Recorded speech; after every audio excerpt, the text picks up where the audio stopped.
Episode 32, Chapter 30.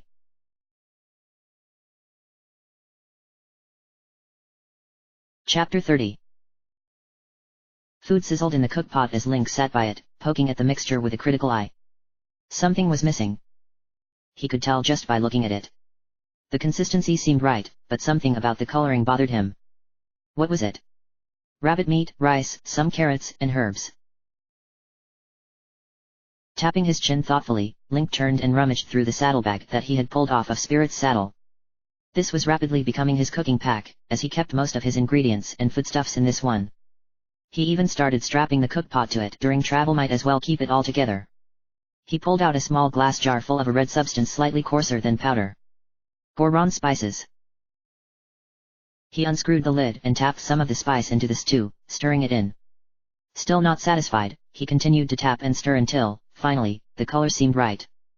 Smiling, he screwed the lid back on and stowed the spice into the saddlebag. He lifted the wooden spoon to his lips and tasted the dish. It was spicy. Coughing as the spice hit the back of his throat, Link used his water skin to wash it down, which only helped a small degree. However, for all its heat, it had an excellent taste. So that was good, at least. Cass watched him curiously from across their small camp, his face lit by the warm fire. He seemed to be smiling.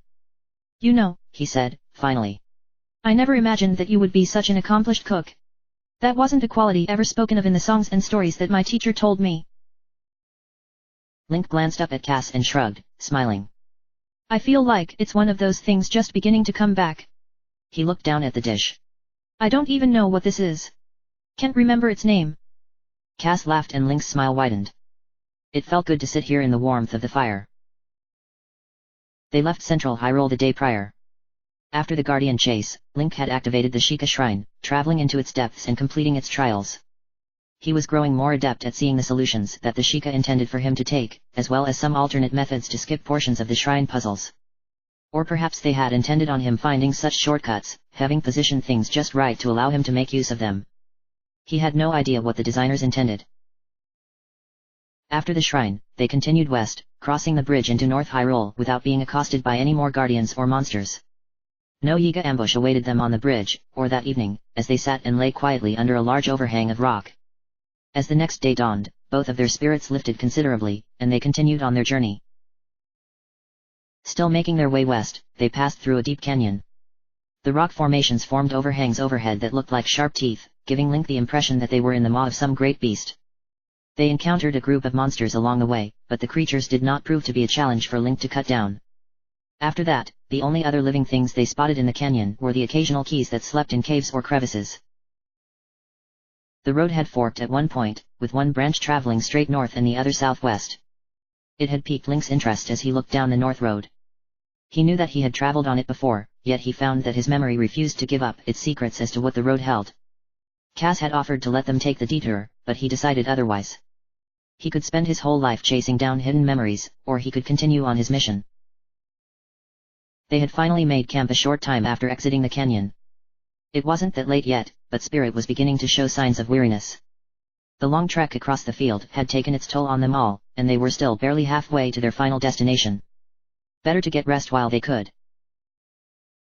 Camp had been made in the shadow of a large tree-like plant that rose high on a thick trunk before its top flared out in a flat-topped disc made of thick, interwoven wood and long, green needles. Link had no memory of such trees, but Cass informed him that they were called Seer's dragon blood trees.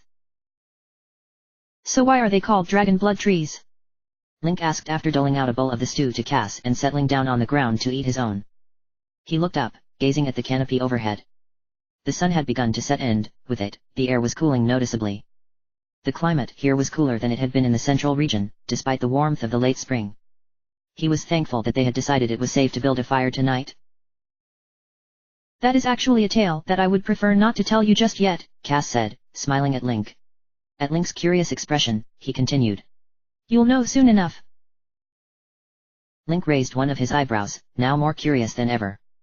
Cass was usually very forthcoming with information. After a moment, though, he accepted it, trusting that Cass was being honest. Apparently, Link would know soon enough.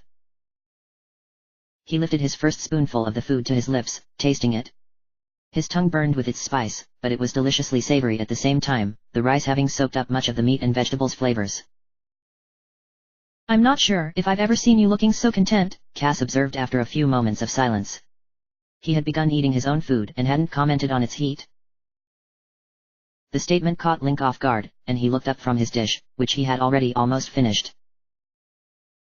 Forgive me for my observations, but it seems to me that you thrive in this sort of environment. You often seem uncomfortable when surrounded by people, but out here you are happier. Content, as I said. It was true enough, Link thought as he stirred the food remaining in his bowl. He didn't like being in the center of attention. Being around crowds made him feel on edge. But it wasn't that he was some kind of recluse or loner. He enjoyed having friends. He felt better when traveling with a companion. I don't mind people, he finally said. He had even enjoyed the celebrations in Goron City.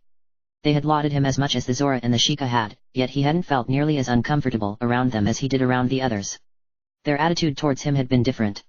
Even as they celebrated his actions, they had also treated him like an equal. A brother. He was as likely to be cursed at by an old Goron he had disturbed as he was to be clapped on the back by another. I think I just don't like being placed on a pedestal to be gawked at. Cass nodded thoughtfully. A difficult proposition, considering what you have set out to do. I'm getting used to it. Link sighed. I may not like it, but it seems to help. It gives the people hope, Cass supplied. Hope. Just like Impa had said. He thought to his blue champion's tunic, tucked away in Spirit's saddlebags. He hadn't worn it on his trip through Hyrule Field, and he didn't dare wear it now. Any Yiga they passed would surely know of it.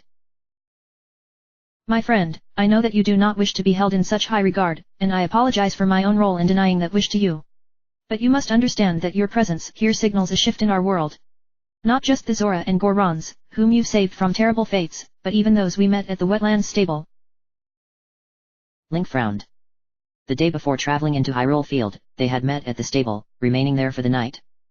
There hadn't been many travelers there, though Link had recognized many of the same faces that he had seen on his first stop there. Permanent residents, it seemed. I don't understand, he said. But of course. You only saw them after I had been playing for a time. Cass nodded, considering. Link, do you know why I love telling stories? Because you love imparting knowledge. Yes, that is true, in part, but it is not the only reason. Cass set down his bowl and reached over, picking up his instrument case and undoing the series of metal latches on it. He opened the lid and lifted out his concertina, gazing down at it fondly. You see, I have found that music and storytelling have an incredible effect on emotions. Hopes. Dreams. A simple key change can affect the entire outcome of a story. I can tell a story of a brave knight facing down hordes of demons, eventually falling to his death before their overwhelming numbers. He played a long note, low and somber. And the story can either be a tragedy, a tale of the woes of fighting the inevitable, or it can be a tale of bravery, honor, and sacrifice. He played another note, this one fuller and stronger. Link immediately felt a shift in his perception of the image in his mind. The first tone had projected a desperate feel hopeless. The other gave him the sense of a single man standing tall and defiant, fighting to save the ones that he loved. The end was the same in each case, yet so different. Which had he been on that field 100 years ago? The men and women of Hyrule often feel like that knight to me, barely surviving. Monsters only grow stronger each day, the calamity rages more and more often, and now even nature itself seems to be in upheaval, thanks to the divine beasts. And for years, they have been like the first man, desperate and hopeless. Awaiting the inevitable doom. But lately, it seems to me that the residents of Hyrule are standing taller than before. No longer do they merely survive, but they want to fight back. I used to try to use my music and storytelling to accomplish such a shift in people's hearts, though it was often only a temporary change. Now I find that I don't have to as much. Cass looked up from his concertina, smiling warmly at Link. You've brought hope back into their lives, Link. You've fought the very elements of nature and won with barely a scratch on you. You've traveled across half of the land, righting wrongs and saving lives. Yes, I have done a little to spread the tales of your victories, but I have only hastened the process. The land is changing for the first time in 100 years. It feels as though. Cass paused, considering, as he looked up towards the darkening sky. As though spring has arrived after a long winter. Hey! Link! Link looked at Cass, tearing his eyes away from the dancing flames under the cookpot. It's just that. That's what Impa wanted me to do. To give hope. That's why she gave me the tunic and insisted that I not hide my mission. She has seen much. Likely, she knows full well the power that hope can bring to a desperate people. I'm happy that I've been able to help. Link looked up. The sky had become a deep purple now. I want to see this land free from Ganon, Cass. I want to see new towns being built. I'm tired of seeing ruins everywhere. Have you spared any thought to what you will do after? After you defeat Ganon? Link took a long time to reply. I don't really know. What does a wandering hero do when there is no longer any evil to fight? The land shall need leaders. What, like as king? Link looked back down at him, eyes opening with alarm. Not necessarily, though I have no doubt that some might whisper your name for such a role after all you've done and will do in the future. The thought sent a chill down Link's spine. He thought of his little cottage in Hoteno village and of cooking under the stars. He could have neither of those things if he became king. But there are other ways to lead than from a throne. Your memories hold key information, though you might not yet remember them. We have lost much knowledge of the old world since the calamity. Individuals such as yourself or Impa will be vital to the rebuilding effort. What knowledge could he bring, though? He knew how to fight, that was true. He could teach others swordplay. From what he had been told and seen in Zora's domain, he had even already done so in the past. Could he be a military leader? A general in a new Hyrulean army? A knight captain? Duty. That was what it came down to, wasn't it? Even if he accomplished everything that he set out to do, he would still do his duty, no matter where that took him. Briefly, he thought of the princess, and suddenly, he wondered what she would want to do, if he freed her. Surely, she would become queen. He thought of the memories that he had of her. Her disdain for him notwithstanding, she always seemed more comfortable when in her traveling clothes than anything formal. Would she want the throne, if offered to her after so many years? Link felt as though he should know the answer to that question, yet he didn't think that he knew the princess as well as he thought he had before Death Mountain. After the memory at the Spring of Power and the subsequent conversation with her, he thought that he had a good sense of who she was, but now. People can change. Link frowned, shaking his head slightly. He was being unfair, and he knew it. There was no doubt in his mind that the memories he had begun to see since entering Death Mountain had come from before the Spring of Power. She had obviously changed. Their relationship had changed. And yet, he couldn't shake the look on her face when her father announced that Link would be her knight. Father, no. I can see that I have set your mind spinning, Cass intoned a few moments later, smiling sympathetically. I apologize. Of course, your focus should be on the now, rather than tomorrow. I merely cannot help myself but to wonder at what the future will bring. What kind of world shall our children grow up in? Link shook his head, meeting Cass' eyes and smiling. I'm all right. Just doing some wondering myself, I suppose. He pushed the negative thoughts from his mind and moved closer to the fire, scooping out another bowl's worth of the dish. Suddenly, his eyes widened. Curry. Cass looked up at him curiously. It's curry. Rabbit curry. Cass smiled broadly and lifted his bowl in a kind of toast. Link felt a smile of his own cross his lips as he sat back down, steaming bowl of curry in hand.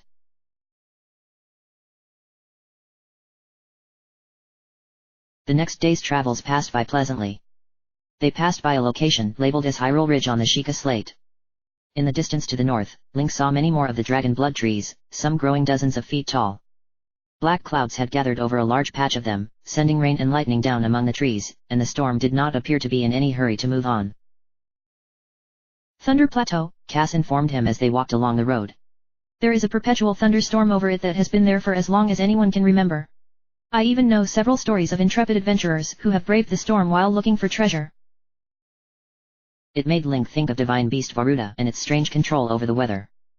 He wondered if there was any Sheikah technology somehow behind the storm but had little interest in trying to find out for himself as he watched jagged lightning fork down to strike the ground. When they rested for the night, it was at another of the stables that Link was growing familiar with throughout the land. This one had been placed right under a particularly large dragon blood tree that rose at least 50 feet in the air overhead.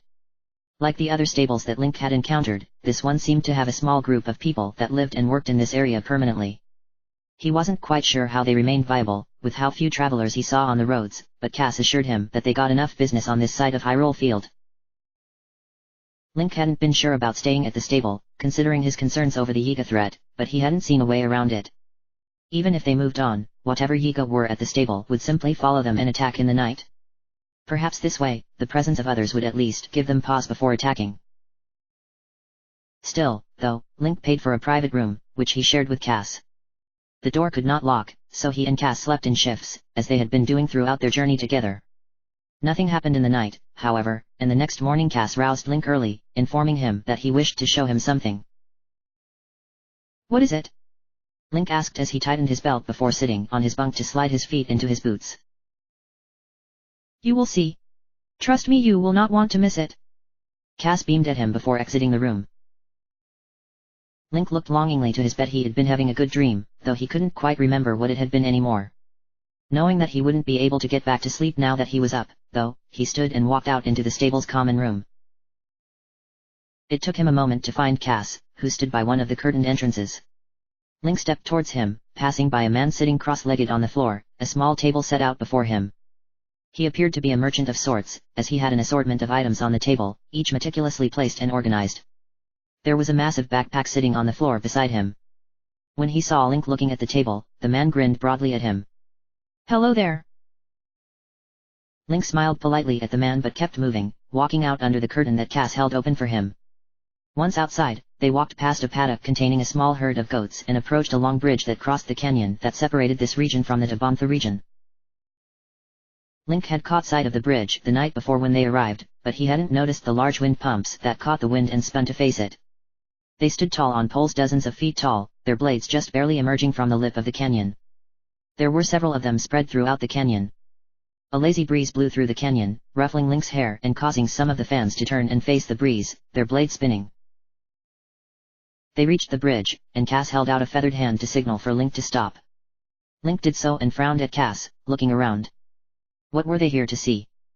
Why had it been so imperative to get out here quickly and so early? Most of the stable's other residents had not yet emerged. Cass.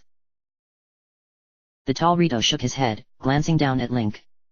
He held up one finger, and then looked back up the canyon, where it snaked to the northeast. Just wait. Trust me. Link fell silent, waiting as Cass did, eyes searching the canyon. What were they waiting on? The wind picked up, catching more of the wind fans, causing them to slowly turn to face the same direction. Distantly, the first rays of sunlight emerged over the tops of the dragon blood trees. Silence fell as the insects and birds all ceased their morning songs. The hairs on the back of Link's neck stood on end, and he looked around. Nothing made a noise, with the exception of the wind pumps, which continued to spin with the breeze.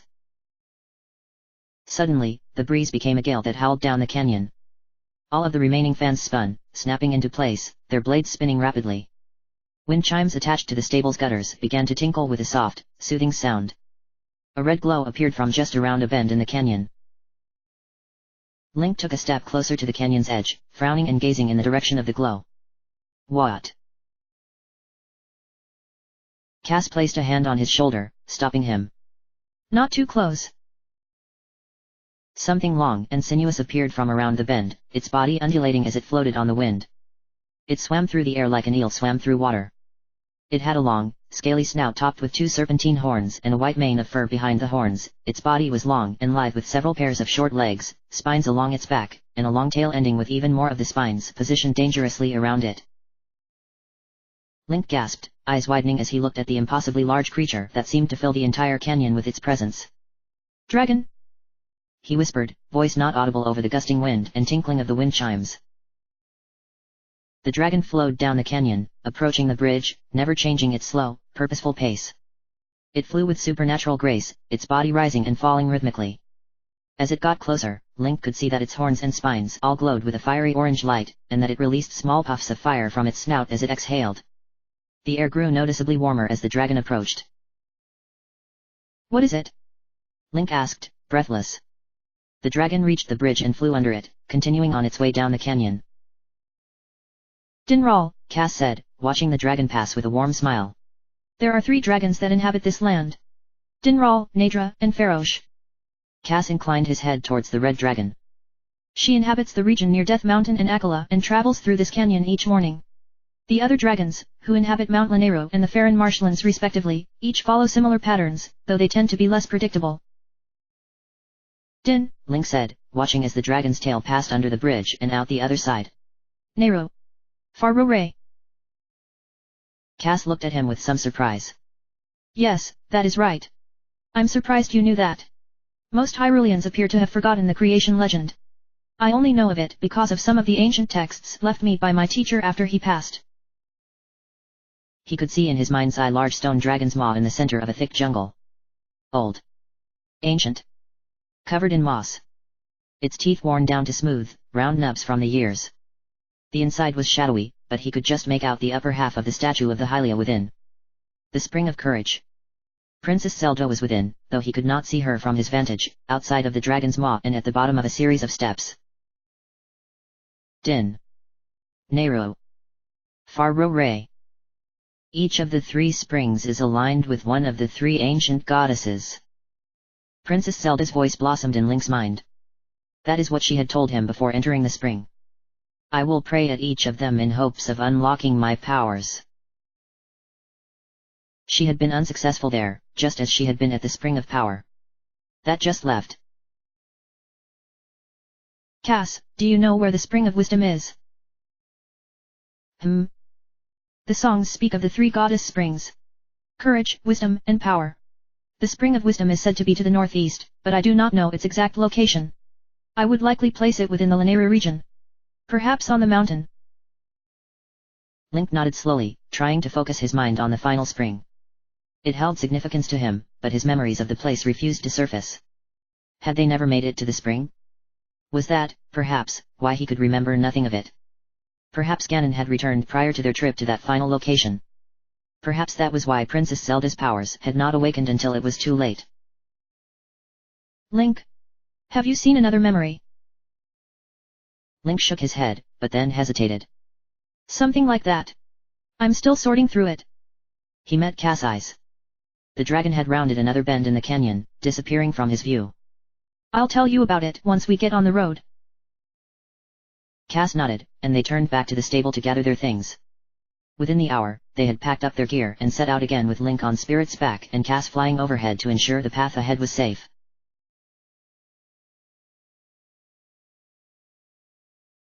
Link stared up at the cliff face before him, eyes searching out the handholds in its surface. While some places were less steep than others, there were also sections that were sheer and even slightly inverted. It would be a difficult climb alone. With Cass' help, however, it should simple enough, though. Only a little over an hour had passed since they set out on the next leg of their journey before Link stopped them, calling Cass down. Link's eyes were fixed on a series of broken pillars atop the canyon wall that brought Link a sense of familiarity as he looked at them. He had been here before. When Cass told him that there was also a Sheikah shrine atop the cliff, it made up Link's mind. Just take this end of the rope and tie it to one of the pillars, all right? Link held one end of the rope out to Cass. He doubted the length of rope would be quite long enough to reach down to the ground, but it would be close enough.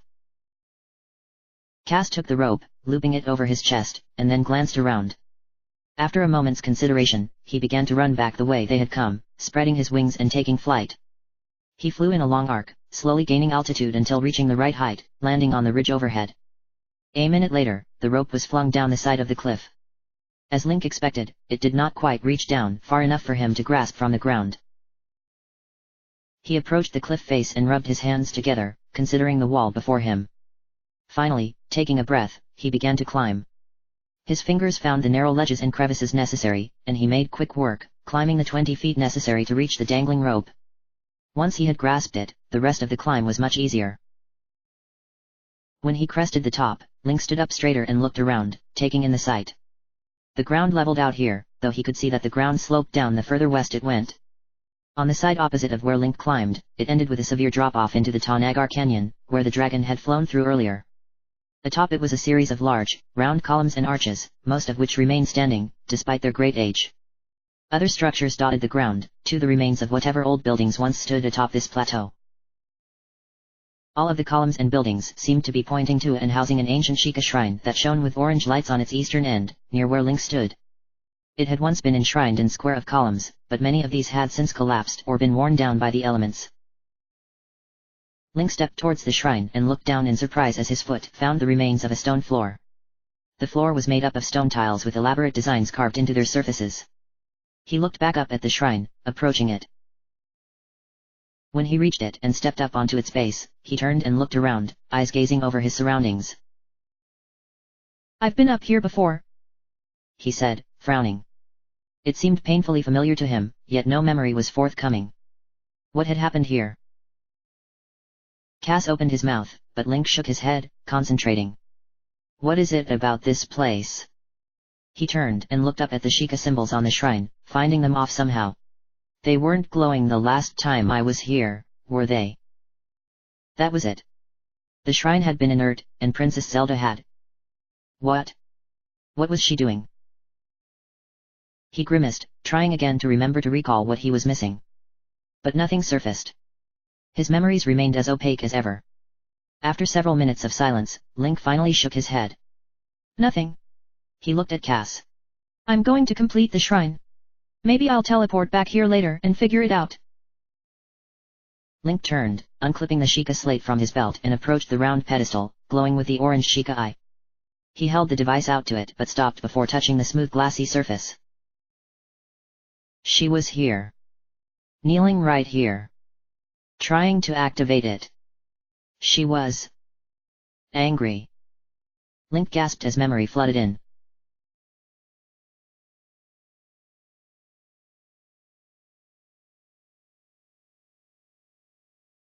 She disappeared before he woke in the morning. Link probably shouldn't have felt as surprised as he did. This sort of thing was becoming quite the common occurrence for the Princess of Hyrule and her personal knight. She wasn't that far ahead of him, from what the residents at the Dabontha stable had told him, and he had a pretty good idea of where she had gone. They had finished their second visit to the Rito village since his becoming her knight. Rivali had sent her a letter 2 weeks prior complaining that his divine beast did not respond to his urges to turn as well as he thought it should. His suggestion, which had been full of his typical self-absorbed arrogance, was that Princess Zelda should come at once to see that his divine beast was fixed. He had expected the princess to decline, or at least explain that it would have to wait until after the trip to the Gerudo Desert that they were planning had concluded.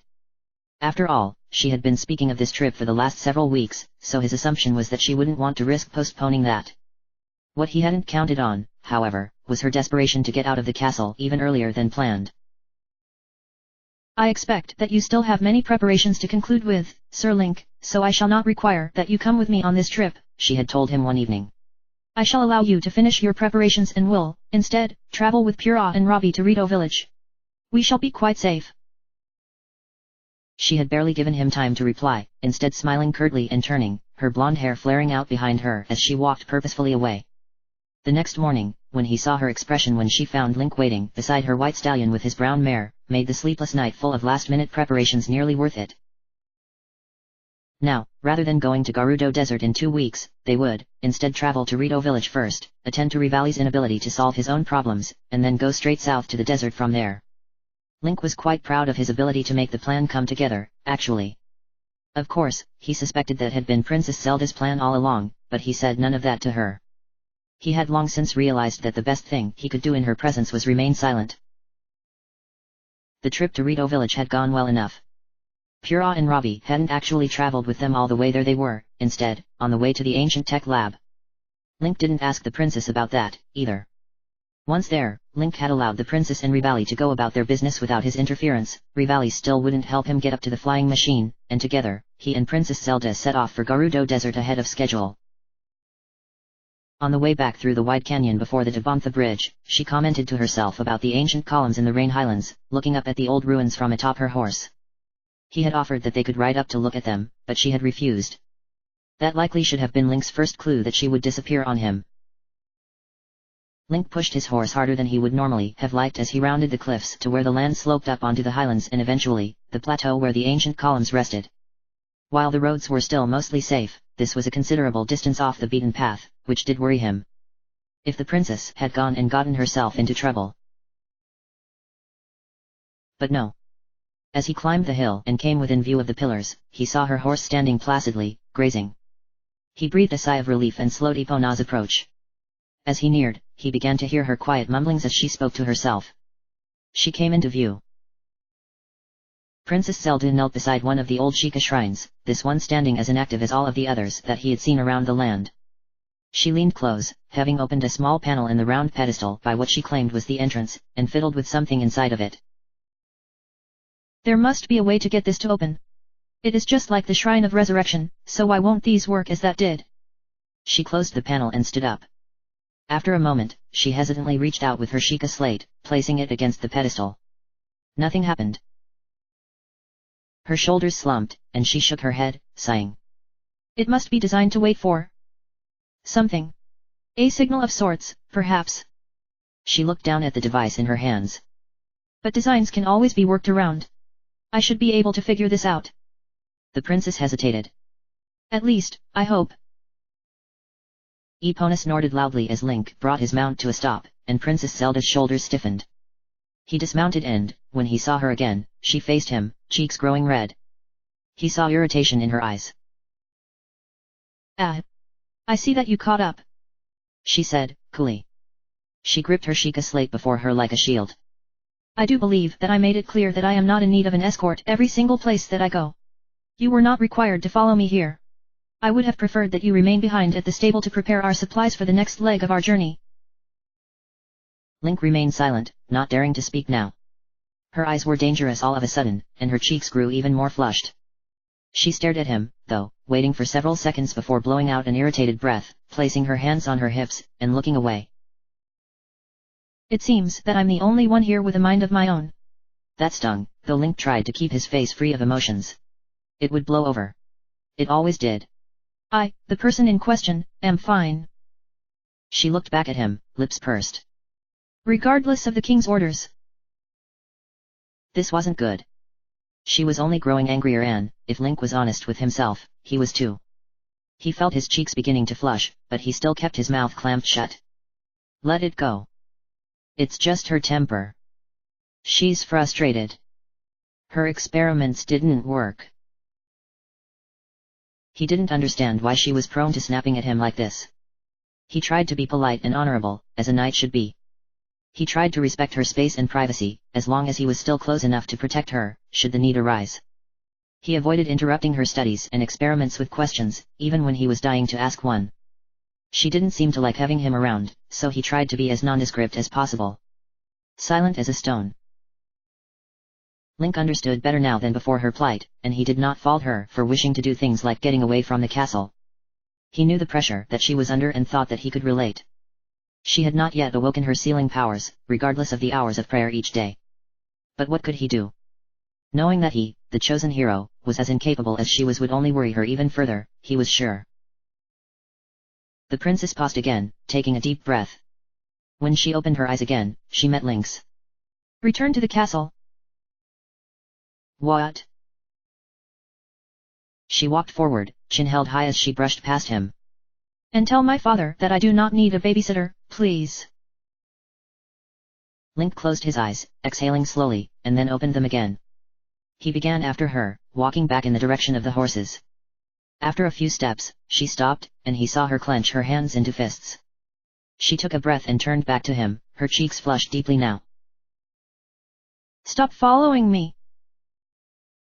Her voice echoed off the columns and walls around them, shrill and full of fury. Link stopped, eyes widening. She had gotten irritated at him before, but this.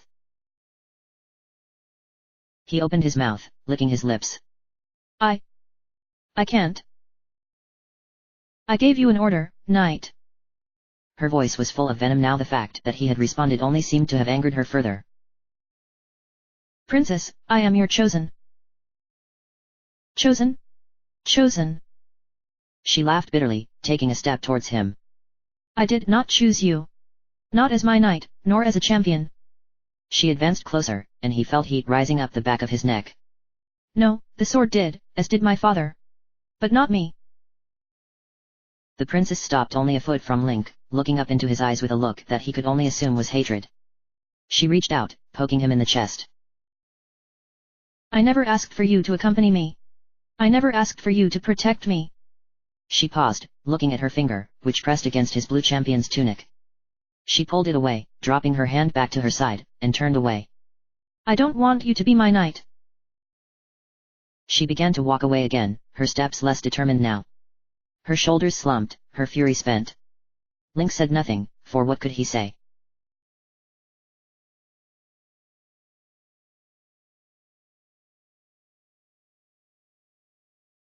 Anger. Hurt. Confusion. The emotions washed over Link as his mind was pulled back to the present. He stared at the glowing orange pedestal, trembling slightly, feeling his cheeks growing flushed. Did she truly not know? Did she even care to know? He followed her. Protected her. He had been doing nothing more than his most sacred duty, and she had spat it back at him like it was something vile. After everything that he had done, that was how she treated him?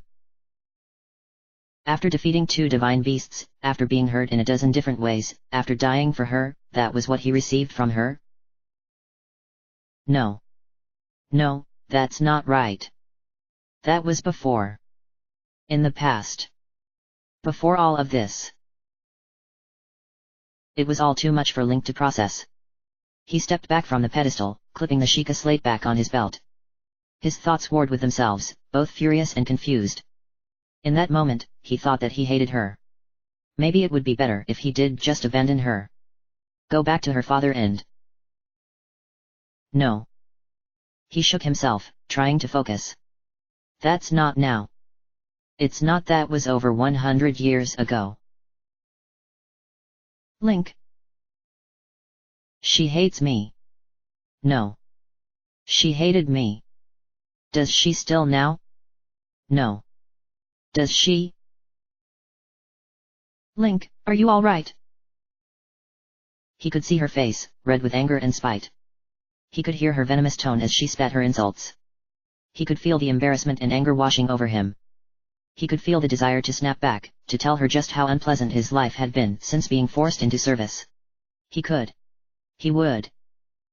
He would tell her right now and... No. Link.